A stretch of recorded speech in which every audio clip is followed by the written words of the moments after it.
Mesdames, Messieurs, chers amis, nous vivons une époque de paradoxes fascinants et parfois tragiques.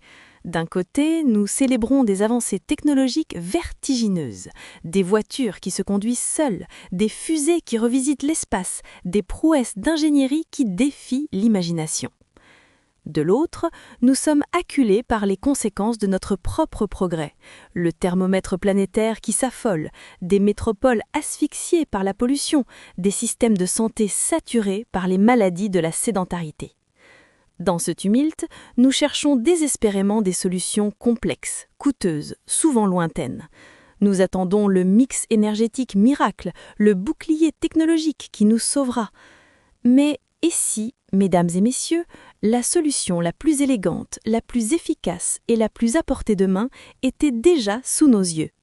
Et si elle était aussi vieille que l'invention de la roue, mais plus pertinente que jamais? Aujourd'hui, je veux parler de cette solution. Je veux parler de ce deux roues que nous connaissons tous, mais que nous sous-estimons trop souvent. Je veux parler du vélo.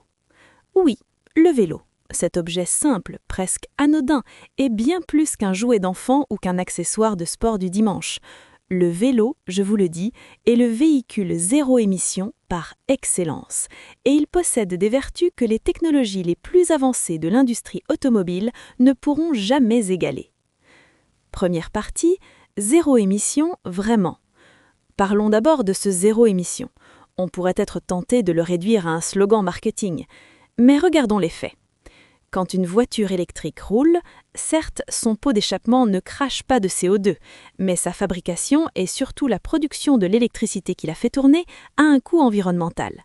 L'extraction du lithium, le mix énergétique du réseau électrique, le recyclage des batteries, tout cela génère des émissions, souvent délocalisées et donc invisibles à nos yeux. Le vélo, lui, est d'une pureté quasi absolue. Sa fabrication a un impact, bien sûr, mais infinitésimal comparé à celui d'une automobile. Et durant toute sa vie utile, son moteur ne consomme une goutte de pétrole, ne produit une particule fine, ne nécessite pas un réseau électrique carboné. Son émission est nulle. Absolument nulle. C'est le seul véhicule mécanique individuel qui puisse se vanter de cette perfection environnementale. Deuxième partie, la source de carburant la plus renouvelable qui soit. Et c'est là que la magie opère. De quoi ce moteur humain a-t-il besoin pour fonctionner? De calories. Regardez le cycle vertueux que cela crée. Notre carburant, ce sont les aliments que nous mangeons, des fruits, des légumes, des céréales. Tout cela, c'est de l'énergie solaire captée par les plantes que nous transformons en mouvement. Cette source de carburant, mesdames et messieurs, est la seule qui soit vraiment renouvelable. Elle ne dépend pas des gisements de pétrole du Moyen-Orient, elle ne nécessite pas de gazoducs sous la mer, elle ne nous expose pas au chantage géopolitique des dictatures énergétiques. Notre indépendance énergétique, elle peut commencer au bout de notre fourchette et se terminer sous la selle de notre bicyclette. Imaginez l'impact géostratégique si, de moins, une fraction significative de notre trajet quotidien était assurée par la force de nos mollets. Moins de dépendance au pétrole russe, moins de tensions pour le contrôle des routes maritimes de gaz naturel liquéfié. La paix mondiale, elle passe aussi par la diversification de nos sources d'énergie. Et le vélo est l'outil le plus pacifique et le plus souverain qui soit. Troisième partie, le dividende santé, le cadeau inattendu. Mais l'argument le plus fort, le plus humain, le plus immédiat, c'est celui de la santé. Notre société moderne a inventé une aberration, le mode de vie sédentaire. Nous passons nos journées assis, nous nous déplaçons dans des caisses en métal climatisées et nous payons ensuite des fortunes en abonnement à des salles de sport pour tenter de rattraper les dégâts. C'est un non-sens économique et physiologique. Le vélo réconcilie les transports et l'exercice. Il transforme un temps mort, un temps de trajet subi, en un temps actif, un temps de vie gagné. En choisissant le vélo pour aller au travail, vous n'allez pas perdre du temps, vous allez gagner 30 minutes d'exercice cardiovasculaire sans même y penser. Vous réduisez votre risque de maladie cardiaque, de diabète, d'obésité, de cancer.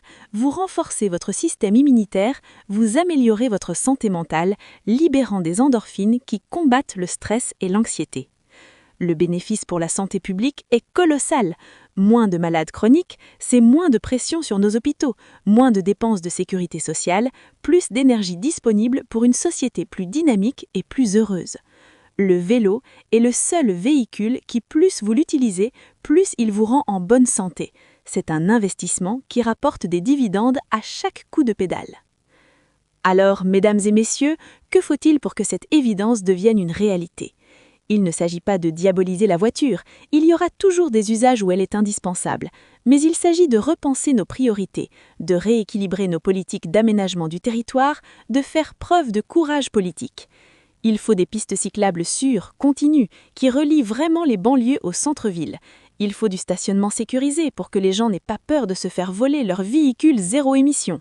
Il faut des incitations fiscales pour l'achat de vélos et oser parfois repenser la place de la voiture en ville. Le vélo n'est pas un retour en arrière, c'est un bond en avant vers un futur plus sobre, plus sain, plus libre. C'est un acte citoyen, c'est une déclaration d'indépendance vis-à-vis des énergies fossiles. C'est un geste d'amour pour notre corps et pour notre planète. Alors, en ce jour, je nous invite tous à une révolution. Pas une révolution violente, mais une révolution douce, silencieuse et joyeuse. Une révolution à pédales. Enfourchez votre vélo, ressentez le vent sur votre visage et prenez conscience que vous êtes en train de conduire le véhicule zéro émission par excellence. Vous êtes en train de construire, coup de pédale après coup de pédale, le monde de demain. Merci.